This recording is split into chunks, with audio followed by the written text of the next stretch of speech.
lives. It means the destruction of planet Earth as you and I know it. It means that from one family, from one generation of families, if one person is left, it's too much. Imagine the whole Bayat clan wiped out. Only C. Wahid is left. Purely as an example. Really, one person left in an entire generation. Who's going to sustain the Memon language then? There'll only be Alif and there'll be Ha. See? No, really, our people don't realize the enormity of the situation. It means massive loss of life. It means destruction. It means, oh, really, do you want to bring that on? Do you want to bring that on? I don't think so. If we all want to die with shahada and this and that and blah, blah, blah, blah, blah. But realize what it means. And what will be the state of your iman at that time? You think your iman is going to be so strong? Will you be able to take that? وَزُلْزِلُوا, until you are shaken.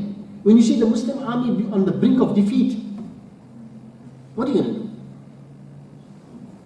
Be very careful what you wish for. Be very careful what you wish for.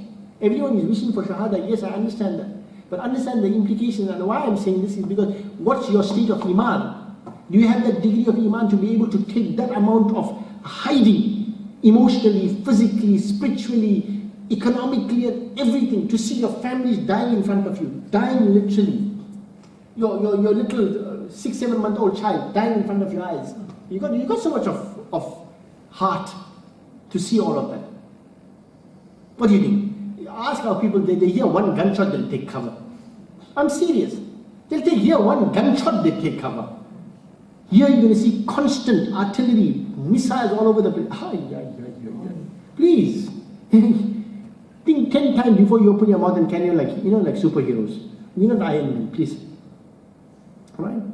Not a single span which would not be filled with their corpses and their stench. Prophet Isa would then again beseech Allah, who would send birds whose necks will be like those of Bactrian camels, and they will carry them and throw them where Allah will desire.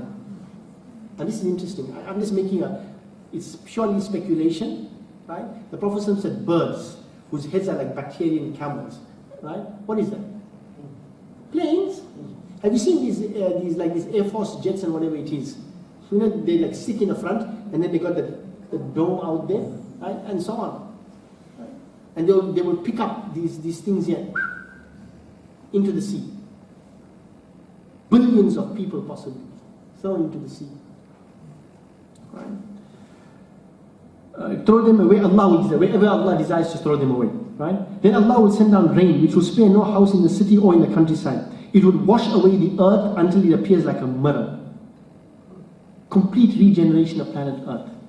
Free from greenhouse gas emissions, back to the real Earth. Can you imagine what it will be? And again, by the way, it will be destroyed again. Really, after his answer, it will be destroyed again. But what happens after that? No house in the city or in the countryside. It will wash away the earth until it appears like a mirror. Then the earth will be told to bring forth its fruit and restore its blessings. And as a result of this, there will grow such a big pomegranate that a group of people will eat from it and seek shelter under its skin.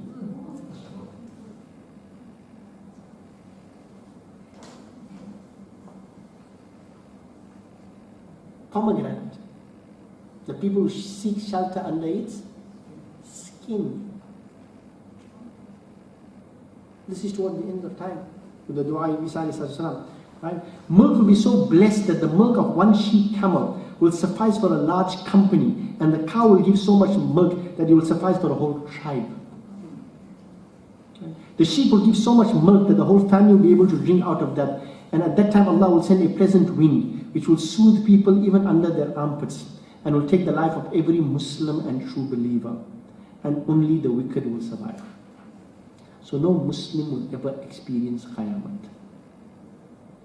In this time of prosperity, Allah subhanahu wa ta'ala will send a type of wind, right, that will also cause some type of illness or whatever it is, Allahu alam, from beneath the armpits and coming up this way, which will kill the Muslims, right? And will take the life of every Muslim and true believer, and only the wicked will survive. They will commit adultery in public like asses, and the resurrection day will be held. This is part of deen. It's the fourth question that we had discussed. We had discussed Islam, Iman, and Ihsan, and then we said As-Sa'ah, and I said we discussed As-Sa'ah in the light of Suratul Kahf. How many of us know this history? How many of us know this from Hadith? How many of us know this?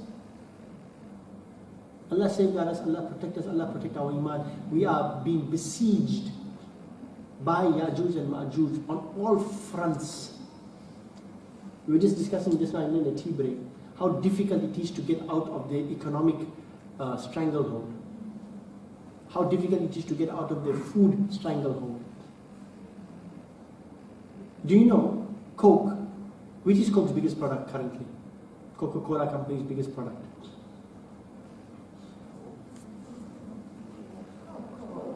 No.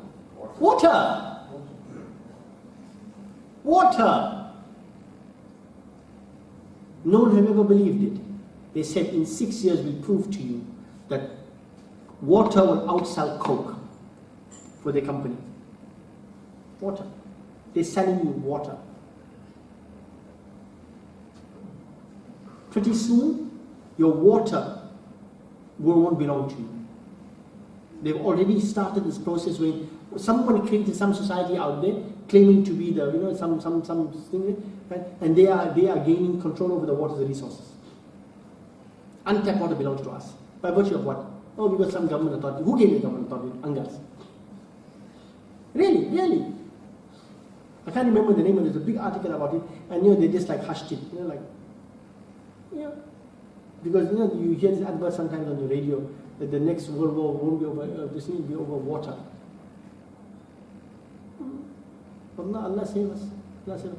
That brings to an end, not completely, before the end of times. Ya'juj and Ma'juj discussion, inshallah ta'ala. Right? We'll conclude the last few verses of Surah Al-Kahf and complete the surah, inshallah, not next week. Next week is Ayam of Tashriq and Eid, one day after Eid. Right? So we'll give it a break. The week after that, inshallah ta'ala, our tafsir won't be on Tuesday, it will be on Friday night. Not on Tuesday, it will be on Friday night. When the function takes place. So it will be a conclusion of the Surah Al-Kahf, because I didn't speak about Dajjal at all. I didn't speak about Dajjal at all. Right? In Surah Al-Kahf, because Surah Al-Kahf is centered around Dajjal, I didn't speak about Dajjal at all, so we do our tafsir on Friday night, the 22nd of September. And of course I need for you guys to be here Thursday, Friday and Saturday anyway, but Friday night is your, so come down with your notes and whatever it is there, inshallah we'll do the whole, not a lengthy discussion, 1 hour discussion, but we should cover most of the issues of Dajjal as well, inshallah. I will be doing it and Sheikh Fahim will also be doing it. He's doing the concept of Dajjal as a concept, and I'll give the historical narration of Dajjal, inshallah. That's next week, not next week, the week after that. So if anyone hasn't got an invite, please tell me, I'll give you a personal official invite, so something, but you give me invite. Right? بسم الله الرحمن الرحيم الحمد لله رب العالمين والصلاة والسلام على رسول الله سيد الأنبياء وسيد المرسلين سيدنا ونبينا وحبيبنا وشفيعنا ومولانا محمد وعلى آله وصحبه أجمعين اللهم علمني وعلمنا ما ينفعنا وما ينفعني وانفعنا بما علمتنا وزدنا علما سبحانك اللهم وبحمدك نشهد أن لا إله إلا أنت نستغفرك ونتوب إليك سبحان ربك رب العزة عما يصفون وسلام على المرسلين الحمد لله رب العالمين. Please engage in ibadat in these few days left of this blessed 10 days of Dhul Hijjah. Right? Engage in Salat al-Tasbih, Quran recitations, right? Qiyamul Layl, whatever it is, just amp it up. Right? Try and fast on Thursdays. Please, I insist, fast on Sunday.